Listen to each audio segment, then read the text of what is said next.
Y les guardamos, hermanos, bienvenidos a su programa Mi Biblia y Yo. Por acá les habla el pastor David Urelia. Hoy vamos a tener nuestra enseñanza en el libro de Hechos de los Apóstoles, capítulo 17, versículos 16 hasta el versículo 31. Esto es lo que vamos a estar estudiando en estos minutos. Y el tema que les voy a compartir en este momento lo quise titular: ¿Conoces tú al Dios no conocido? Este va a ser el tema que les voy a compartir en estos momentos, hermanos. Así que esperamos, ¿verdad?, que la palabra de Dios pueda hablar y pueda redarguir el corazón de cada uno de nosotros. En Hechos capítulo 17, versículos 16 hasta el 31, encontramos una historia, pues realmente, o un suceso bastante importante en la vida del apóstol Pablo. Pablo, pues desarrollando su ministerio, ya para este momento Pablo se encuentra en las tierras de Macedonia, ¿verdad?, en Grecia. Y Pablo, por circunstancias propias del ministerio, Pablo va a llegar a la famosa ciudad de Atenas, la meca del conocimiento, la meca de la filosofía, de donde la tierra, ¿verdad?, de donde nacieron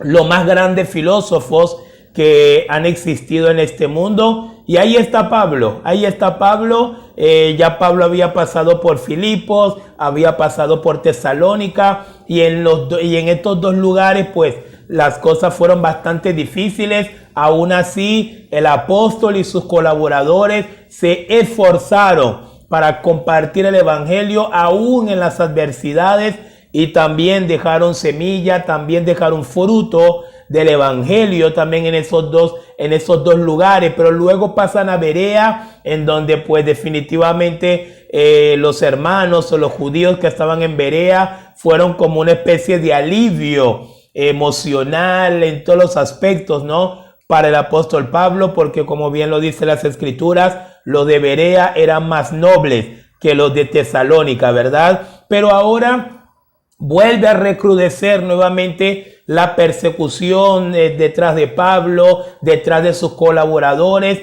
Y bueno, llegó un momento que los de Tesalónica también se enteran que Pablo está en Berea, y ellos pasan también hasta Berea para seguir persiguiendo y buscando la muerte inclusive del apóstol Pablo. A partir de allí entramos al versículo 16, que nos dice, el versículo 15, vamos a ver que en una actividad, tratando de conseguir solución, deciden mandar a Pablo a Atenas, primeramente solo, y esperando que llegara Timoteo y Silas para poderle acompañar. Y a partir de allí encontramos a Pablo en Atenas, hermanos. Pablo en Atenas, el apóstol a los gentiles, está nada más y nada menos que en la meca del conocimiento, en la meca de la sabiduría, en la meca de la filosofía, pero también en la meca de la idolatría, en la meca del politeísmo, en la meca del paganismo. También eso lo había en Atenas. Y miren lo que dice Hechos capítulo 17, versículo 16. Nos dice: mientras Pablo los esperaba en Atenas, si Pablo estaba esperando que llegara Timoteo, que llegara Silas, que llegaran los muchachos, ¿verdad?, para seguir el trabajo, Pablo está solo en Atenas. Dice que mientras Pablo los esperaba en Atenas, su espíritu se enardecía viendo la ciudad entregada a la idolatría. Es lo primero que quisiera capturar en este mensaje. La óptica que tenía Pablo, tan distinta a la que probablemente pudiese haber tenido otra persona. Yo creo que aterrizar en Atenas sería más o menos para cualquier persona deslumbrarse con todo lo que hay. Oh, mira esa estatua, el coloso de Rodas, mira esta otra estatua, mira esta, qué maravilla, mira este templo, qué espectacular, mira este Areópago, qué increíble lugar. Yo creo que cualquier turista se hubiese maravillado de la belleza de Atenas. Pero fíjese qué interesante, que el apóstol Pablo, como un hijo de Dios, el apóstol Pablo con ese corazón misionero, con ese corazón santo, con ese corazón que solo le agrada las cosas que a Dios le agrada, y con ese corazón que le desagrada las cosas que a Dios le desagrada. Fíjese que Pablo no miró los grandes edificios de Atenas. Pablo no miró las grandes estatuas maravillosas para contemplarlas. Todo lo contrario. Pablo dice acá que su espíritu se enardecía. Es decir, Pablo estaba totalmente, de verdad, no lo podía comprender. Estaba Pablo, hermanos, realmente caliente, como dicen acá en Argentina. Estaba muy molesto, indignado estaba Pablo, pero por ver a la ciudad entregada a la idolatría. Por ver a la ciudad entregada a la idolatría. Fue lo primero que Pablo pudo observar al ver esta ciudad. Entonces, ¿qué hizo Pablo? Simplemente se quedó callado. Dice que no. El versículo 17 dice que Pablo, con toda esa indignación que él tenía, pues se ve que allí también había judíos viviendo también en Atenas. Entonces Pablo entró en las sinagogas de los judíos y de los piadosos y discutía con ellos. Dice versículo 17, así que discutía en la sinagoga con los judíos y piadosos, y en la plaza cada día con los que concurrían. Fíjate que Pablo no esperó a que llegara Pablo y Silas para activarse en su trabajo, a que llegara Timoteo y Silas, para activarse en su trabajo. No, ya Pablo, apenas Pablo llegó y encontró esa ciudad. Dios mío, ¿qué está pasando aquí? Entregada a la idolatría, estatuas por aquí, estatuas por acá, templos por aquí, templos por allá, altares, pero mira, para tirar para arriba, como decimos en Venezuela, altares en cada esquina, altares en cada 20 metros probablemente había un altar. Todo eso era reflejo del politeísmo, de la idolatría, del paganismo tan evidente que había en Atenas. Y Pablo no se podía quedar callado. Pablo empezó a tratar de hacer algo. Pablo empezó a discutir en la sinagoga, que era el lugar en donde él tenía hasta ese momento potestad de poder participar. Pablo empezó a discutir en la sinagoga, pero Pablo no se quedó nada más en la sinagoga, se fue hasta las plazas. Y en las plazas, cada día Pablo empezaba a discutir con los que concurrían. Me imagino las palabras que decía Pablo: hermano, mira, estos son yesos, estos no son dioses, son yesos, son estatuas, no tienen por qué adorarlo. Yo estoy seguro que esa era la prédica de Pablo, porque más adelante vamos a certificar que tal cual ese era producto de la indignación de Pablo, ver a la ciudad de Atenas totalmente entregada a la idolatría. El versículo 18 dice: y algunos filósofos, los epicureos y de los estoicos, disputaban con él. Y unos decían: ¿qué querrá decir este palabrero? Y otros: parece que es predicador de nuevos dioses, porque les predicaba el evangelio de Jesucristo y de la resurrección. Pablo no se quedaba callado. No es que Pablo decía: bueno, acá como voy a predicar, mira cómo esta gente está entregada a la idolatría. No, yo me quedo callado. Total, se van a perder. Pablo no pensaba como si piensan algunos cristianos en el siglo XXI. No, pero ¿para qué voy a predicar si al final, cada quien con su vida, no, cada quien con su vida? Porque lamentablemente así deducen o así le escurren el bulto muchos cristianos al evangelismo, a la responsabilidad de compartir el evangelio, pero compartir el verdadero evangelio, el evangelio que confronta al pecador, el evangelio que dice: mira, ese yeso no es Dios, tú tienes que adorar a Dios que fue manifestado en Jesucristo. Jesucristo es el único digno de adorar. Ese es el evangelio que muchos el día de hoy, bien sea por cobardía, bien sea por falta de preparación o sencillamente bien sea por falta de interés, no lo predican y simplemente dicen: bueno, cada quien hace con su vida lo que quiera. Pero el apóstol Pablo no. El apóstol Pablo le predicaba. Primero empezó en las sinagogas con los judíos y los piadosos, luego se fue hasta las plazas. Se fue hasta las plazas, hermanos. Y acá de verdad no puedo pasarme por este texto sin hacer esta pregunta que está hirviendo en mi corazón. ¿Desde cuándo ya las iglesias no van a las plazas, ¿Desde cuándo ya las iglesias no salen de los cuatro locales, de los cuatro paredes, perdón, del local? ¿Desde cuándo las iglesias ya no salen? Ahora no, ahora estamos muy comoditos en las cuatro paredes de nuestro local. Ya las iglesias no salen a las plazas a predicar el evangelio al perdido que está caminando por ahí. No, ya la iglesia no hace esas cosas. Ya la iglesia se modernizó, ahora no hacemos estas cosas. Pero Pablo sí las hacía. Pablo sí las hacía. Pablo se fue hasta las plazas a discutir, a debatir con los propios griegos, con los propios atenienses.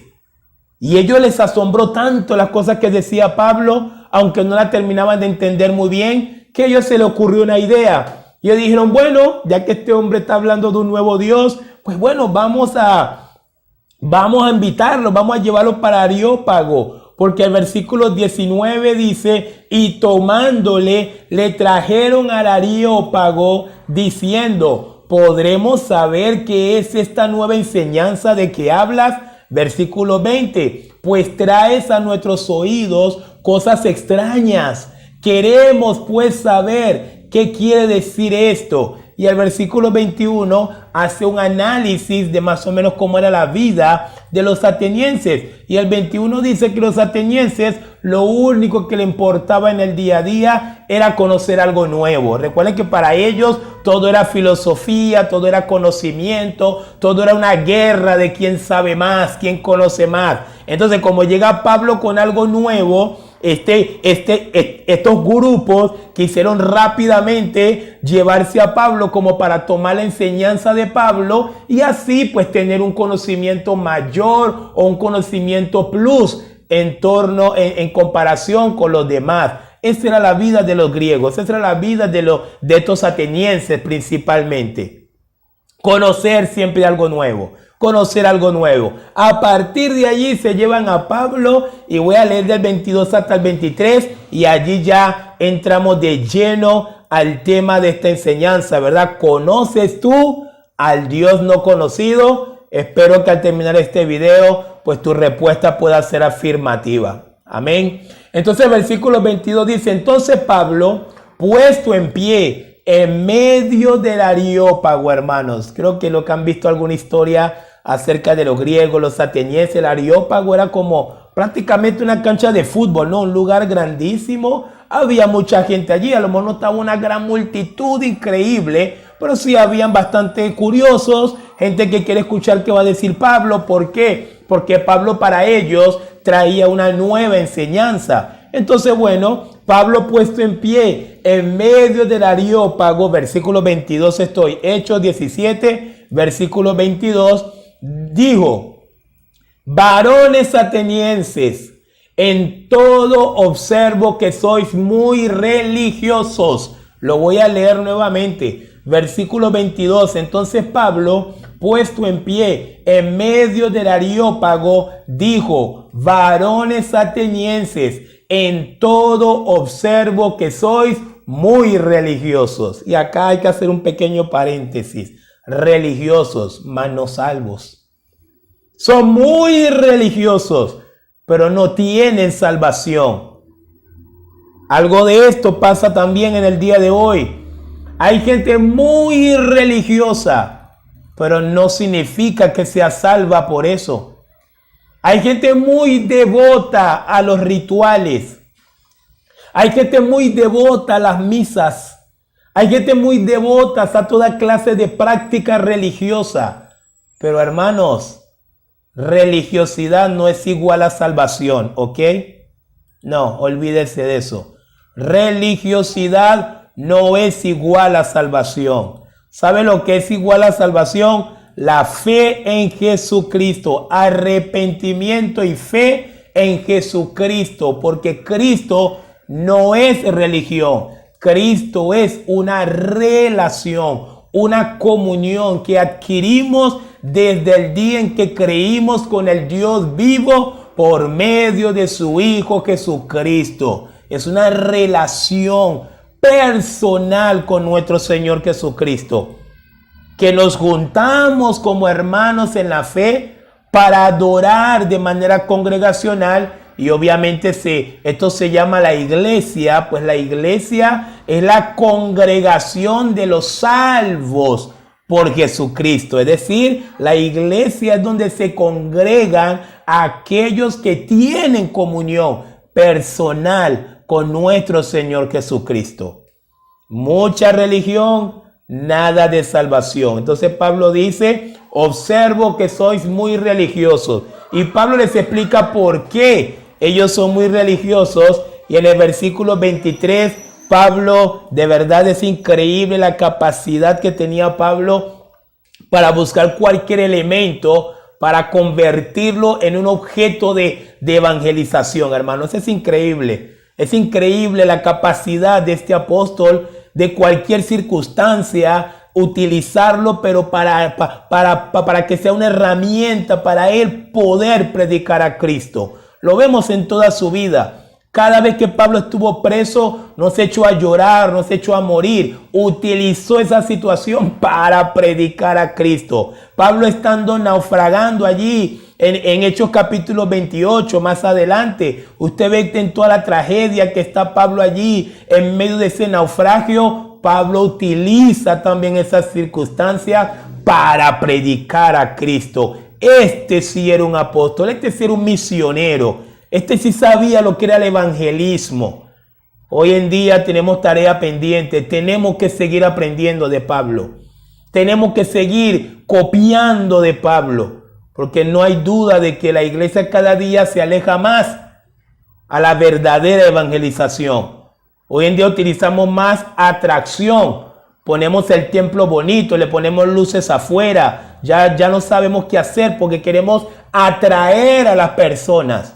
Pero Cristo nunca dijo, por tanto, id y atraerlos. No dice eso en la Gran Comisión. La Gran Comisión dice, por tanto, id y predicad el evangelio. Y es lo que va a hacer Pablo acá. El 23, Pablo dice, porque pasando y mirando vuestros santuarios, dice Pablo, y mirando vuestros santuarios, hallé también un altar en el cual estaba esta inscripción. Es decir, Pablo, entre tantos altares que Pablo pudo observar, enardecido en su espíritu, de pronto vio uno muy particular, un altar, no tenía ninguna estatua, ninguna imagen encima de ese altar, y el altar simplemente decía al Dios no conocido. ¿Qué significa esto? Significa, hermanos, que los atenienses eran tan politeístas, los atenienses eran tan idólatras, creían en tantos dioses a la vez. Y si usted de alguna manera ha escuchado la historia griega, la mitología griega, usted puede saber que ellos tienen un dios para el mar, tienen a Poseidón, tienen a Zeus como el dios principal, pero tienen a Ares, tienen a Hera, tienen un montón de dioses, tienen lo que llaman hasta un panteón de dioses, Entonces, ¿qué se les ocurrió a los atenienses? Ellos dijeron, bueno, como no sabemos qué cantidad de dioses hay, y todo lo que ya tenemos acá ya tiene nombre, vamos a poner un altar por si de pronto aparece otro Dios, por lo menos tenga donde aterrizar. Era más o menos, creo yo, lo que pensaban los atenienses, porque eran tan politeístas, tenían un corazón tan abierto a cualquier tipo de dioses que llegara, que colocaron un altar para que si de pronto llegara algún dios nuevo, por lo menos tuviese su pista de aterrizaje para incluirse en esa larga lista de dioses en que creían los atenienses.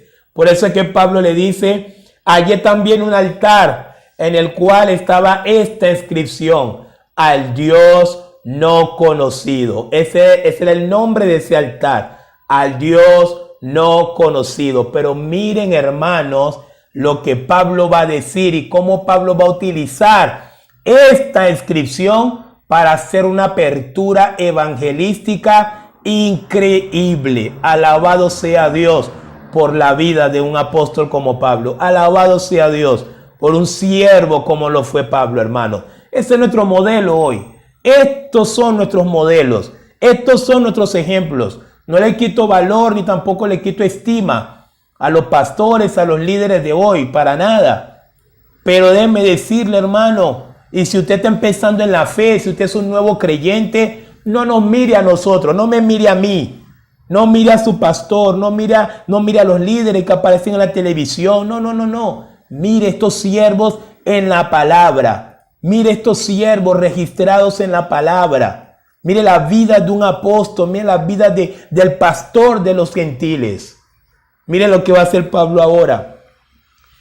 Al Dios, y ayer también estaba esta inscripción: al Dios no conocido, al que vosotros adoráis, pues sin conocerle, es a quien yo os anuncio. Aleluya. Miren qué inteligencia de Pablo. Pablo dice, bueno, ya que ustedes colocaron un altar y le colocaron el nombre a ese altar al Dios no conocido, pues les quiero informar que ese Dios que ustedes no conocen es el que yo hoy les vengo a presentar. Ese Dios que ustedes no conocen es el que yo conozco y hoy se lo quiero presentar. Por eso el tema de esta enseñanza, hermanos, es: ¿conoces tú al Dios no conocido? Porque para los atenienses no era conocido Dios. No tenían noción de Dios, no conocían a Jesucristo. Pero Pablo sí lo conocía. Pablo sí lo conocía. Al Dios no conocido por ellos, sí era conocido por Pablo. Y de ahí mi pregunta, y quiero que esta pregunta esté retumbando en sus corazones durante toda la enseñanza: ¿conoces tú al Dios no conocido? Espero que al final de este video usted pueda decir con mucha fe, con mucha convicción y con mucha seguridad: sí, yo conozco al Dios no conocido. Amén. Ahora quiero presentarles 4 puntos, porque la prédica de Pablo fue un poco extensa. Por factor de tiempo en estos videos no voy a leer toda la prédica que Pablo pudo desarrollar delante de los atenienses, pero quise sacar 4 puntos principales de la prédica de Pablo a los atenienses acerca del Dios no conocido por ellos, pero sí conocido por Pablo. Amén. Sí conocido por Pablo. El Dios no conocido para ellos, pero ya Pablo le conocía y por eso Pablo lo podía compartir. Por eso Pablo no tenía ninguna duda que, a pesar de que él estaba viendo miles de estatuas, a pesar de que él estaba en una tierra en donde prácticamente cada centímetro estaba dedicado a un falso Dios, Pablo estaba tranquilo, porque Pablo conocía al único y verdadero Dios, a Jesucristo nuestro Señor y Salvador. 4 puntos de la prédica de Pablo a los atenienses acerca del Dios no conocido para ellos, pero sí conocido para Pablo. Número 1, Pablo les hace entender a ellos que ese Dios no conocido, vamos a ubicarlo acá, que ese Dios no conocido es el creador de todas las cosas. Así es sencillo. Mire qué interesante. Pablo le va a decir ahorita, vamos a ver el versículo 24 y 25. Pablo les va a decir, el 24 y 25 del capítulo 17. Pablo les va a decir: el Dios que hizo el mundo y todas las cosas que en él hay, dice Pablo, que hizo el mundo y todas las cosas que en él hay, siendo Señor del cielo y de la tierra, no habita en templos hechos por manos humanas, ni es honrado por manos de hombre, como si necesitase de algo, pues él es quien da a todos vida y aliento y todas las cosas. Hechos 17, 24 y 25. Lo primero que el apóstol Pablo le hace saber, lo primero que Pablo le hace saber a los atenienses es que ese Dios no conocido es el creador de todas las cosas. Y qué shock, ¿no? Qué choque, hermanos, qué choque, me imagino, estarán recibiendo los atenienses, porque como les dije anteriormente, para los atenienses, pues la creación como tal estaba compuesta por varios dioses. Por lo menos para ellos, ¿quién hizo el mar o quién gobierna en el mar? Poseidón. ¿Quién gobierna en la tierra? Eras. ¿Quién gobierna en el cielo? Zeus. ¿Quién era el que interpretaba los mensajes de los hombres? Hermes. Y así, ellos tenían una multiplicidad de dioses, así que no entraba en la mente de los atenienses el pensar que todo este vasto universo lo haya hecho un solo Dios. ¡Wow! Ellos no podían comprender tal magnitud de mensaje, pero esa era la verdad. Esa era la verdad y Pablo no se la guardó. Pablo no le dijo, bueno, ustedes tienen su idea, pero yo tengo mi idea. ¿Así predicó Pablo? No, Pablo no predicó así. Pablo se paró delante del Areópago, donde estaban todos los atenienses. Pablo estaba solo, no tenía ningún amigo, no tenía ningún apoyo, no tenía escolta, no tenía quien lo defendiera, no tenía tampoco al Chavo ni al Chapulín Colorado, no tenía nadie Pablo. Pero Pablo tenía la verdad en su boca y no la cayó. Pablo le hizo saber a los atenienses que el Dios no conocido por ellos es el creador de todas las cosas. Lo primero que le hizo saber Pablo a ellos en su prédica, el Dios no conocido hizo todo lo que hay. Todo lo que ustedes están viendo, lo hizo el Dios que ustedes no conocen. Es lo que Pablo les transmite a ellos. En segundo lugar, Pablo también les hace saber a ellos que ese Dios no conocido también nos creó a todos. Ese Dios no conocido también nos creó a todos. Toda la raza nos creó a todos. Miren lo que dice el 26 hasta el 28.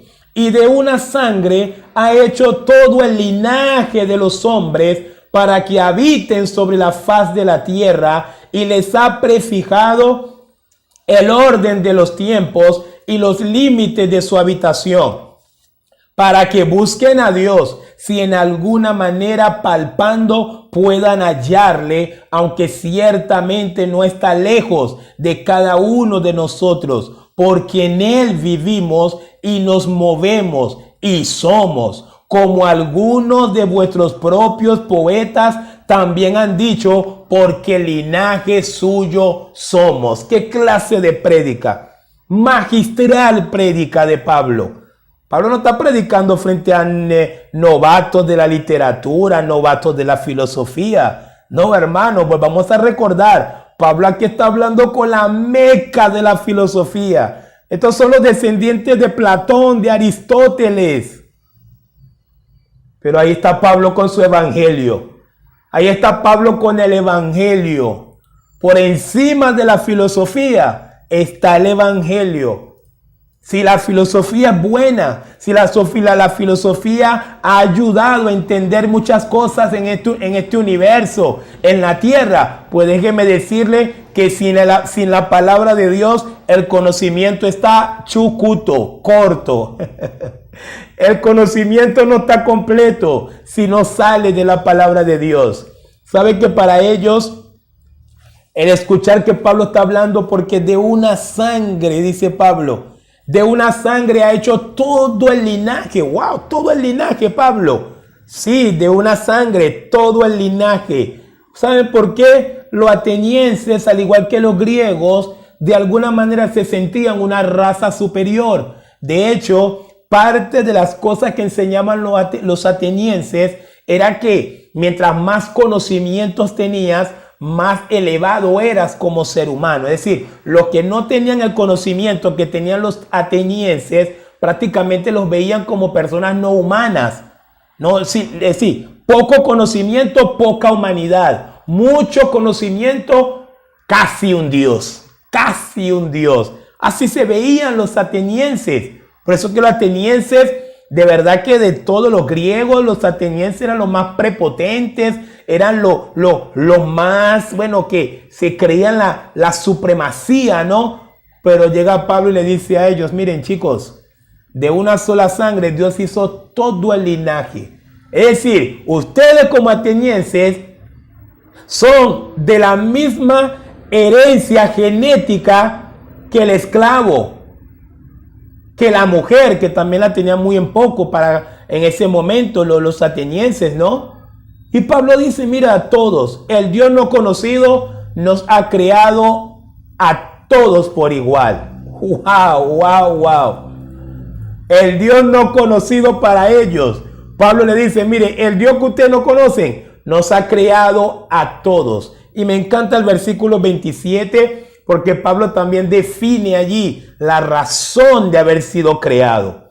Pablo define de una vez, Pablo no se guardó nada, Pablo no se reservó nada, Pablo no andaba con pena, Pablo no se sentía achicopalado, ay, pero es que son los atenienses, que ellos saben mucho. Pablo no le interesaba eso. Más adelante Pablo dice en su carta a los Corintios, Pablo dice, mira, la sabiduría humana, nada, no tiene valor delante de Dios.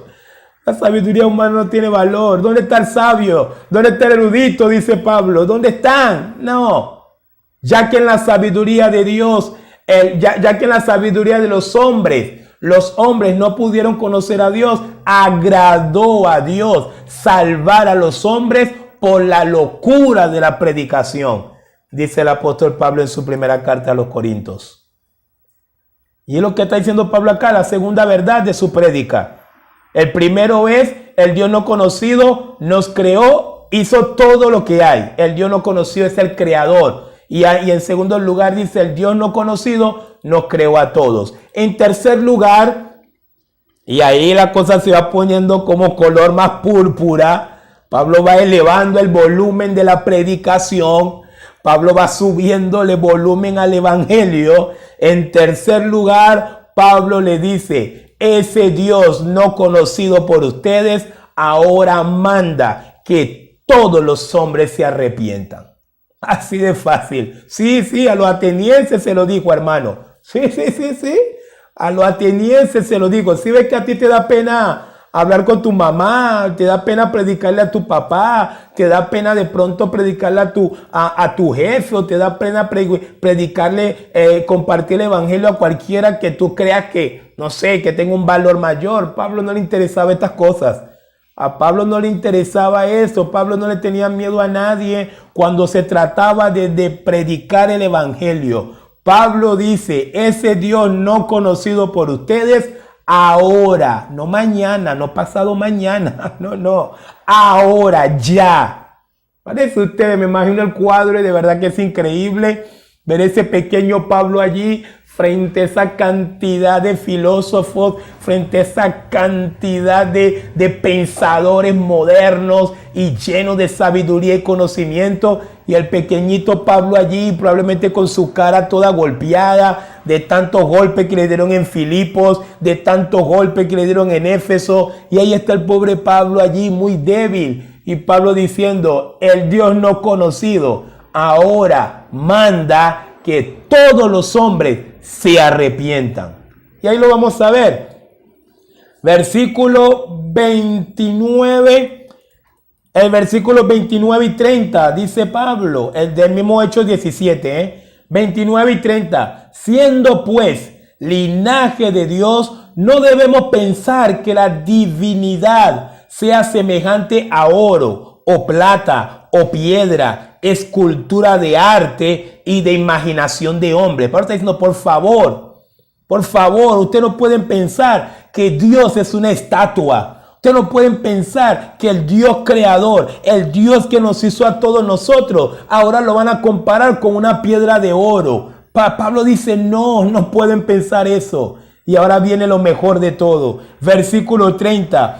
Pero Dios, habiendo pasado por alto los tiempos de esta ignorancia, ahora manda a todos los hombres en todo lugar que se arrepientan. Arrepiéntanse de la idolatría. Atenienses, literalmente fue lo que Pablo les quiso decir. Arrepiéntanse de comparar al Dios Todopoderoso con estatua, con oro, con plata, con piedra y con cosas de su imaginación. Oh, aleluya. Que Dios nos ayude. Quiero predicar como Pablo. Que Dios nos ayude. Quiero tener ese denuedo. Quiero tener esa valentía No la tengo todavía, siento que no la tengo, me falta, pero esa es mi oración al Señor. Esa es mi oración al Señor, que Dios nos ayude, porque miren qué valentía, hermanos. Qué predicador. Pero Dios, habiendo pasado por alto el tiempo de esta ignorancia, ahora manda a todos los hombres en todo lugar, es decir, aquí también, en Atenea también, aquí en Atenas, aquí también Dios está reclamando arrepentimiento. Qué poderoso. Qué poderosa enseñanza. Y ahorita te vuelvo a preguntar, ¿conoces tú al Dios no conocido? ¿Conoces tú al Dios no conocido? Hasta este tercer punto, me queda un punto más. ¿Será que tú conoces a ese Dios creador de todo? ¿Será que tú conoces a ese Dios que te creó a ti, aunque digas lo contrario? Aunque pienses que vienes del mono, aunque pienses que vienes de un bim bam, aunque pienses que vienes de saliste del agua, luego te pasaste a pez y de pez pasaste no sé qué, aunque creas todo este montón de tonterías, Dios te creó y Dios me creó. ¿Conoces tú al Dios no conocido que te está pidiendo ahora a través de esta enseñanza que te arrepientas ya? Ahora, no mañana, no pasado mañana, que te arrepientas ya, que te arrepientas de la idolatría, que te arrepientas de tus pecados, que te arrepientas de tus vanidades, que te arrepientas de esa vida confiando en ti mismo. Dios manda ahora que todos los hombres en todo lugar se arrepientan. ¿Conoces tú al Dios no conocido? ¿Conoces tú a este Dios? ¿O conoces al Dios que es puro amor, que es puro bien, que solo quiere bendecirte, que solo quiere darte lo mejor, que te va a hacer el hombre más rico de tu lugar, que cuida de ti, que prácticamente parece una niñera, que va a alimentar a tus hijos porque te ama? ¿Ese es el Dios que tú conoces? ¿O conoces al Dios de la Biblia, que te dice, sed santo, porque yo soy santo? Porque no nos ha llamado Dios a inmundicia. Porque no nos ha llamado Dios a inmundicia, hermanos, sino a santidad. Porque no nos ha llamado Dios a la idolatría. La idolatría es rebelión contra Dios, flagrante rebelión contra Dios. Adorar cualquier cosa que no sea el Dios vivo. Llenar tu vida de ídolos, porque así como ven los atenienses, hay mucha gente que son atenienses en su forma de vivir. Son idólatras, adoran de todo, adoran a todo el mundo. Valga la reflexión el día de hoy. Y hablo personalmente y principalmente a aquellos que se dicen cristianos, a aquellos que una vez dijeron, yo creí en Cristo Jesús y le acepté como mi único y suficiente Salvador. Pues bueno, esto va para usted, amado hermano y hermana. Hermana, ¿hasta ahora usted sigue todavía idolatrando deportistas? ¿Hasta ahora usted sigue todavía idolatrando cantantes? Bien sea cantantes del mundo, bien sea cantantes cristianos, es lo mismo. La idolatría es rebelión contra Dios. No, Dios no nos ha llamado a idolatrar a nadie. El único digno de ser adorado se llama Jesucristo. El único que me tiene que maravillar se llama Jesucristo. El único que me tiene que sorprender todos los días y maravillarme de lo que Él es, de lo que Él representa y de lo que Él hace en mi vida es Jesucristo. Fuera de Jesucristo no tengo ídolos. No tengo ídolos, no idolatro a nadie. A nadie tengo montado en el altar de mi corazón, a nadie. Y quiero yo también, y el Señor te habla también en este momento. Empieza a bajar los ídolos. Baja esos ídolos, empieza a derribar esos altares, derriba esos altares. Altares a Messi, altares a Cristiano Ronaldo, altares al fulano, altares al mengano, altares al cantante. Ay, me muero por este cantante, me encanta su música. Canta unas locuras, pero tú la escuchas porque simplemente es ese cantante. Derriba esos altares, hermano.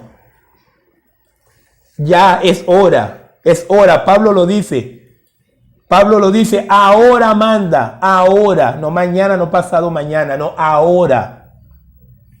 Ahora manda a todos los hombres en todo lugar que se arrepientan. ¿Y sabe por qué me quedé mucho en el 3?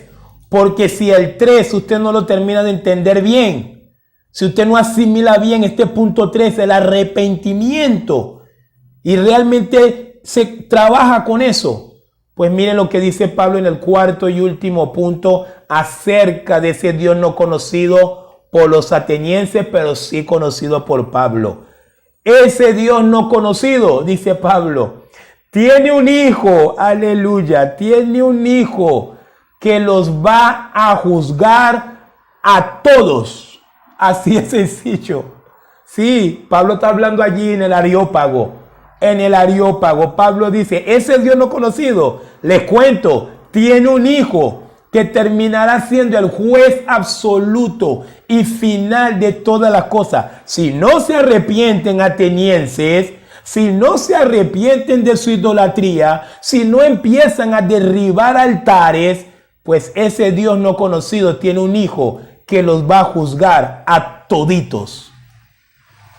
Los va a juzgar a toditos. No importa lo que tú seas, no importa quién tú seas, no importa el título que tengas. Aquí Pablo no está hablando con guachafitas, Pablo no está hablando con novaticos. Está hablando con la meca de la sabiduría. Ya se lo he dicho varias veces. Está hablando con la meca del conocimiento y a Pablo no le importa. Acá a Dios no le importa cuánto tú conoces, cuánto tú sabes. A Dios lo que le importa es que te arrepientas. Que te arrepientas. La gracia es un tiempo dado por Dios para que los hombres se arrepientan.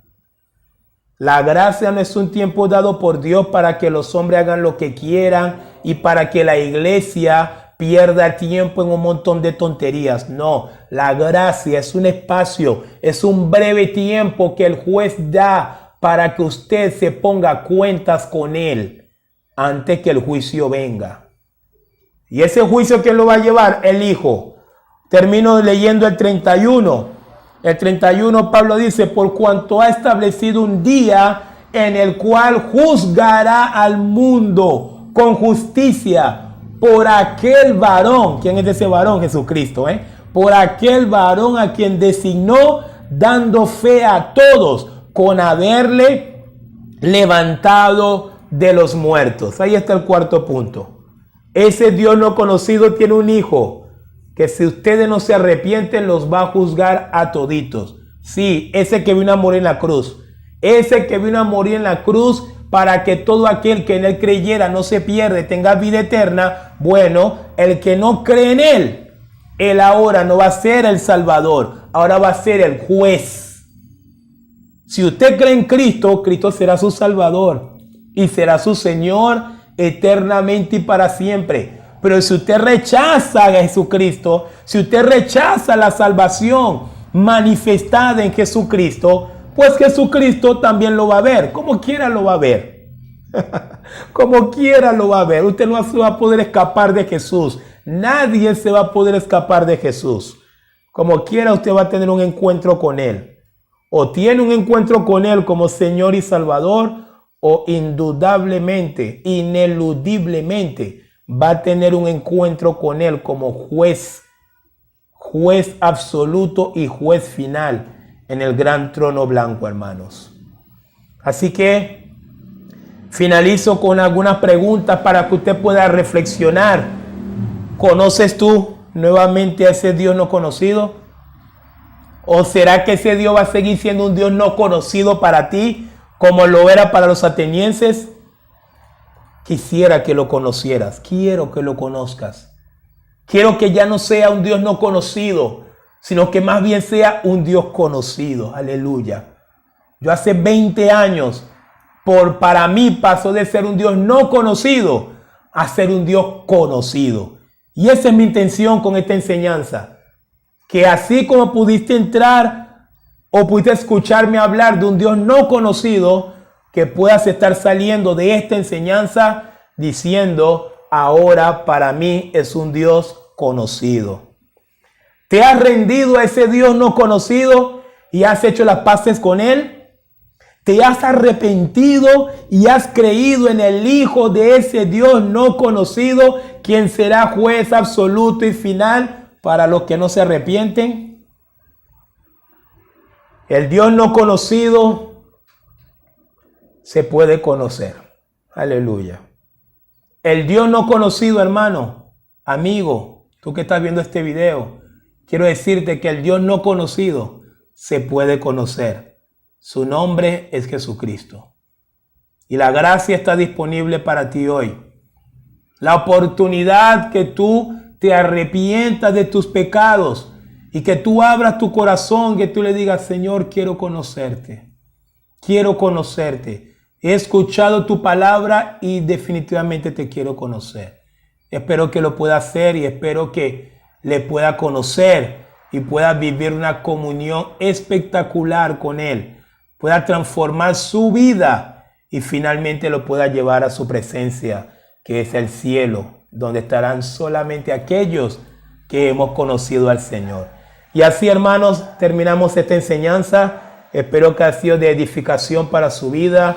Espero que sirva esto de reflexión para que usted acepte al Señor en su corazón, para que usted se entregue al Señor y definitivamente ese Dios no conocido deje ya, ahora a partir de este momento sea un Dios conocido, el Salvador y Señor Jesucristo, el Dios conocido por todos aquellos que hemos creído en Él. El pastor David Durelia les acaba de hablar y nos vemos en otro video y en otra enseñanza. Dios les guarde, hermanos.